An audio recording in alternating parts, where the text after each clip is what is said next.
In the past, I've discussed the worst Jokers ever put to the big and small screen, whether that be in live action or animation. And while I spoke about a lot of notable names, famous in the part for their infamy in the part, according to some people in my comment section, I may have missed one. However, I respectfully disagree. I disagree. I disagree. To say that this was one of the most divisive versions of the villain is an understatement, and it's not very hard to see why. For better or worse, this particular part is definitely distinct. It is different from every other Joker that's come before it, and that has come after it, both in design and depiction. Let's just say you wouldn't have a hard time picking this clown out of the lineup. He hardly fits in with the villain's other variants. Whether that is to the detriment or the benefit of this character is really up to the viewer. The Batman's Joker doesn't necessarily look like any former or future version of Gotham's Big Bad. There's some similarity there, sure. He's got all the basics of the blueprint down. Crazed clown, green hair, pale skin, twisted Cheshire Cat-like grin. But when it was replicating elements from the traditional take on the character, it was still putting its own spin on it. Like, sure, this Joker has gloves, but they're fingerless. He's got a wide smile, but he doesn't have a white smile. He kept the character's color schemes of green and purple, though at first that's all he kept. It's the same, but different, which is sort of symbolic of this whole iteration of the Clown Prince of Crime. The same, but different. Very, very different. Aside from those few but very identifiable features, the design goes in a different route entirely. Instead of the classic Joker devil horns or the slicked back look, the Joker was given long locks that resembled dreads, or so people say. In actuality, his hair was made to resemble a jester hat, which I think sort of subtly works. There was something about this look that just looked right to me when I was a kid, and I think that might have been it, though I wasn't smart enough to put my finger on it. Replacing his two-piece suit was a broken straitjacket that looked like it was vomited on by a rainbow, and his shoes were also noticeably absent at all times. Aside from his over-the-top wardrobe, his skin was white, his eyes were red, his fingernails black, and his teeth yellow. Conceptually, this doesn't sound like a winning formula for the foe, but in execution it actually wound up being pretty great, perfectly representing the absolute anarchy of the antagonist, making him a character who was just as wacky on the outside as he was on the inside. Whether good or bad, this look definitely leaves an impression, and I find the character's aesthetic is an outward expression on the overall take on this character. He is a very colorful, chaotic mess. Now, at some point in time, the creative vision began to change. Actually, I don't know if I'd say it changed, rather than say it changed back. Very early on, it was decided to try to more closely blend this take on the bad guy with the blueprint of this bad guy. So this Joker's unique look was sort of simplified as time went on. Eventually, he'd wind up wearing his finest suit, but would at least stay shoeless at all times. Almost as if he was wearing his wardrobe in protest. While I certainly appreciate the more accurate attire, if I'm being honest, I kinda think that was a mistake. This series was going in its own route, doing its own thing with the character. So much so that when it did try to incorporate more of the source material, it actually sort of felt out of place. Seeing this Joker in formal wear just felt a little bit off. It's weird watching Chaos Incarnate in a business suit. The custom straitjacket just seemed to suit him better than the actual suit. This worked for what they were going for. And quite frankly, probably works better for the character overall. The changes didn't stop at the character's clothes either. His teeth were made less crooked, his hair more managed, and just in general he was drawn to look more, for lack of a better word, normal. Earlier on, when stationary, the Joker was usually hunched over or crouched down. Once again, it's a very inhuman and primal seeming stance, which helps set the character apart from the society that he's been a part of. A little later on, he's suddenly standing up straight, albeit with a very slight hunch. It's definitely a difference that makes a difference, though I don't know if it's a good one. I've personally always been much more fond of the first look. It was more creative and seemed to fit the character's aesthetic and just overall nature, giving the audience a new take on an old character only to inevitably devolve it back into the character that they're used to despite being so aesthetically different, felt less like a creative choice and more like a studio demand. I couldn't find the specific reason for this design change, but it's always really bugged me, and I can't imagine that this was the plan early on, because most of the merchandise for this show centered around the Joker's first design. While action figures of the second design do exist, they're kind of a rarity in comparison to how many variants you can find of the first one. In my personal opinion, this Joker took just enough from the original to make him feel like a valid version of the villain. This led to a take that was identifiable, but still had its own unique identity. And while these changes didn't kill the character necessarily, I do think that they took away from it and made him feel a little bit less special. Don't get me wrong, I don't hate the suit look. It was nice for a throwback. But when it becomes the character's prominent appearance, it just feels majorly misguided.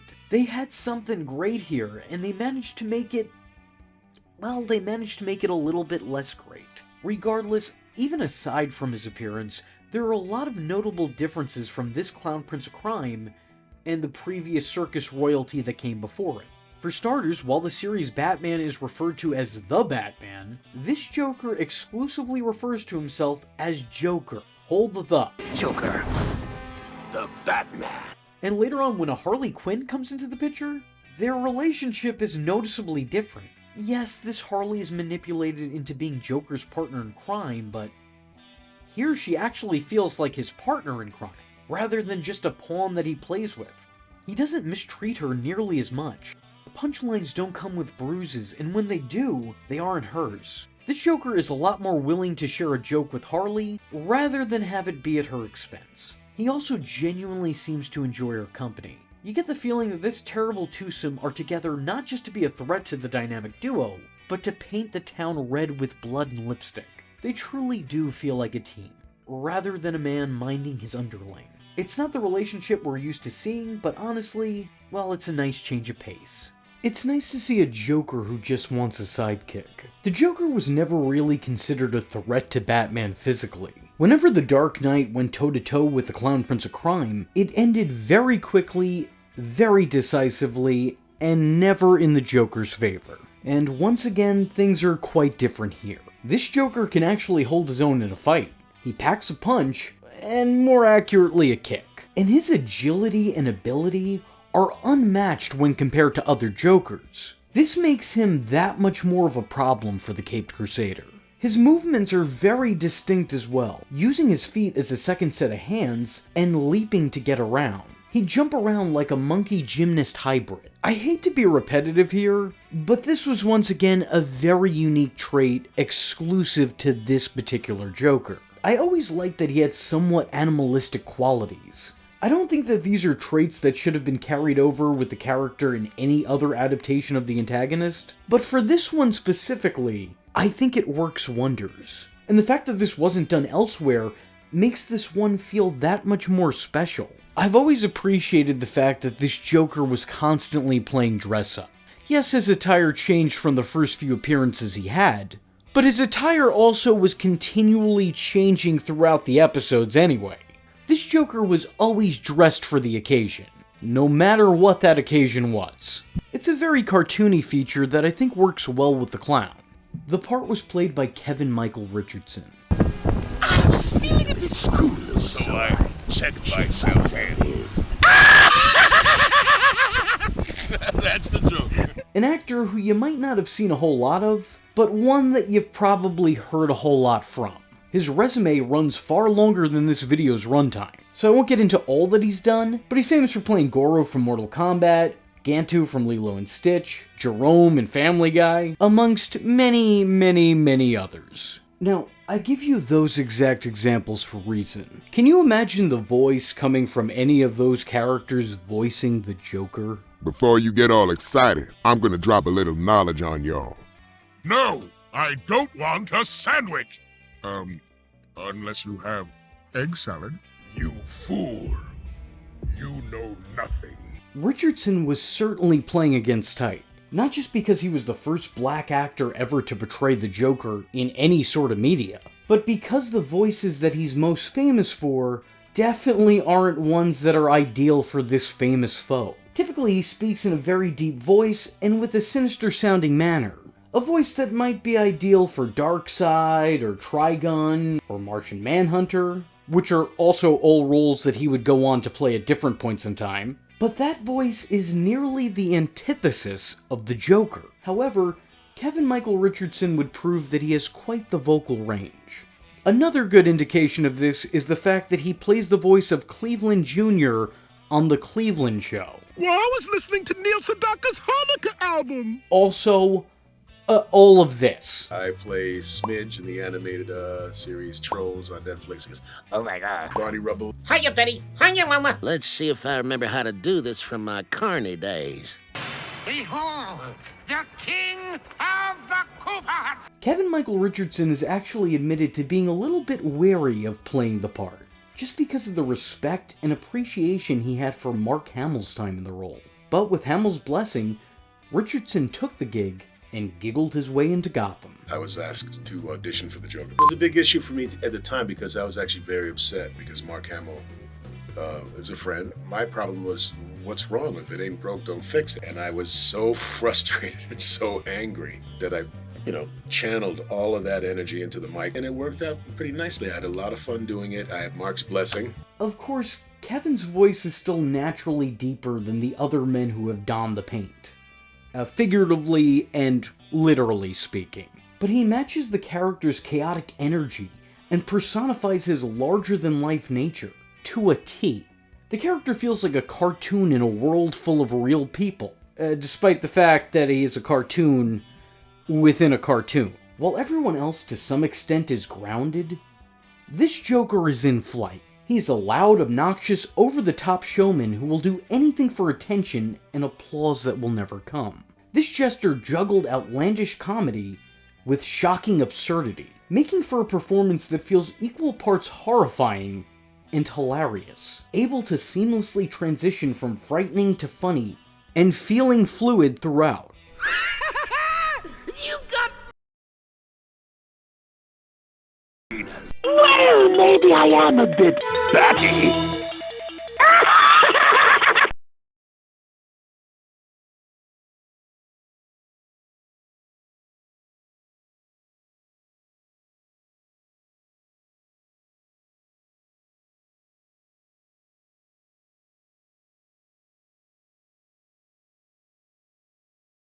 Bunny, you're my second Batman tonight, and you're both pains in the neck.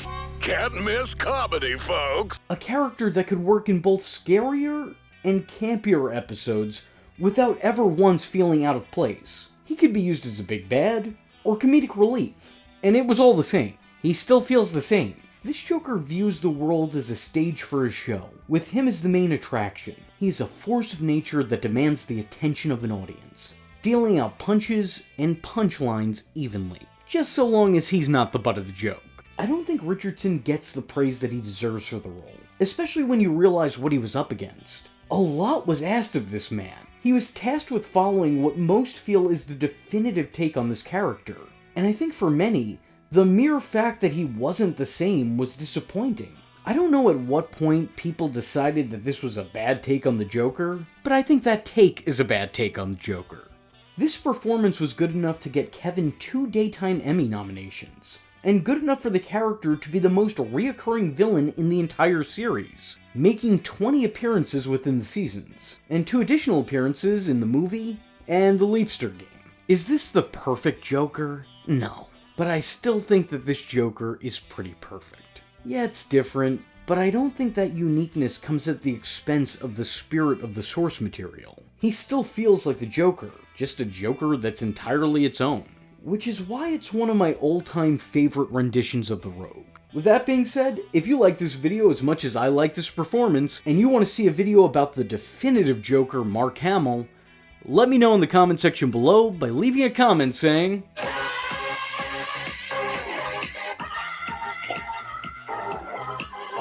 I am vengeance. I am the night, and that was V Infuso. Just remember, if you're not tuning in, then you're missing out. So, if you like the words that came out of his mouth hole, and you too would like to become a V-generate Don't forget to like and subscribe. Thanks for watching, nerds! And if you're not joining the fun, you're in for one bad day. And you know what they say about having one bad day?